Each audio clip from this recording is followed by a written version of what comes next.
নমস্কার বন্ধুরা, কেমন আছো সবাই? বেঙ্গলি কুকিং অ্যান্ড লাইফস্টাইলে তোমাদের স্বাগত। আজ আমি বানাবো নিজের মতো করে ধনিয়া চিকেন বা ধনেপাতা চিকেন।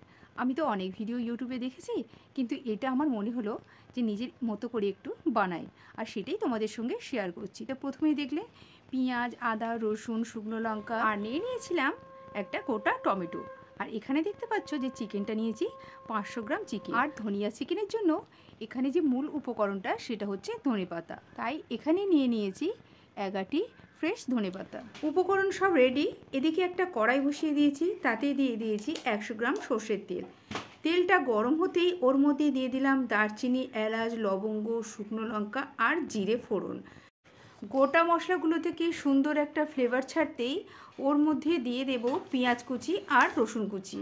আমি যেভাবে রান্না করছি এইভাবে একবার রান্না করে দেখো, রান্নায় কিন্তু অপূর্ব একটা স্বাদ আসে। পেঁয়াজ রসুনের গায়ে সোনালি রং ধরে গেছে। এবার ওর মধ্যে দিয়ে দেব হলুদ লবণ দিয়ে মেখে রাখা চিকেনটা দিয়ে মিনিট 2-3 নাড়াচাড়া করে যে পেস্টটাকে আমি বানিয়ে রেখেছিলাম, আদা, পেঁয়াজ, শুকনো লঙ্কা, জিরে, টমেটো, ওই পেস্টটাকে এবার দিয়ে দেব।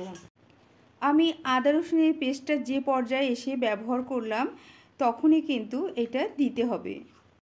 পেস্টটাকে দিয়ে এবার অনবরত মিনিট 5 একইভাবে নাড়াচাড়া করে যেতে হবে।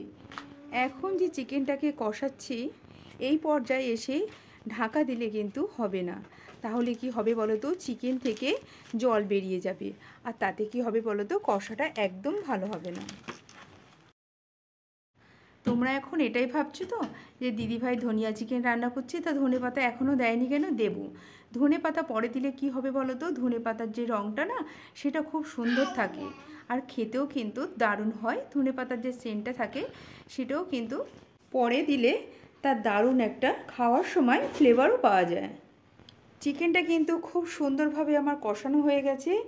এবার যে ধনেপাতাটা মিক্সিতে বেটে নিয়েছিলাম সেটাই কিন্তু দিয়ে দিলাম, আর তার সাথে দিয়ে দিলাম 2-3টে কাঁচা লঙ্কা।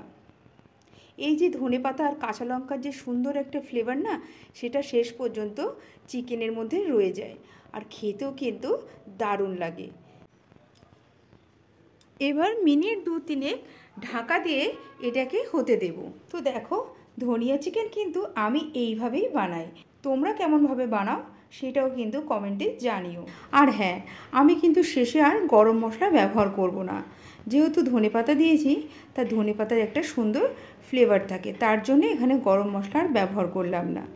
তো রেসিপিটা তোমাদের কেমন লাগলো অবশ্যই কমেন্টে জানাবে।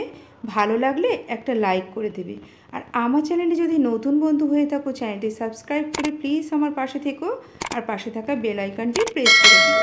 তাহলে কি হবে বলো তো, যখনই কোনো নতুন রেসিপি ছাড়বো নোটিফিকেশনটা তোমাদের কাছে পৌঁছে যাবে। সবাই ভালো থেকো, সুস্থ থেকো, সাবধানে থেকো। ফিরছি আবার পরের কোনো নতুন রেসিপিতে।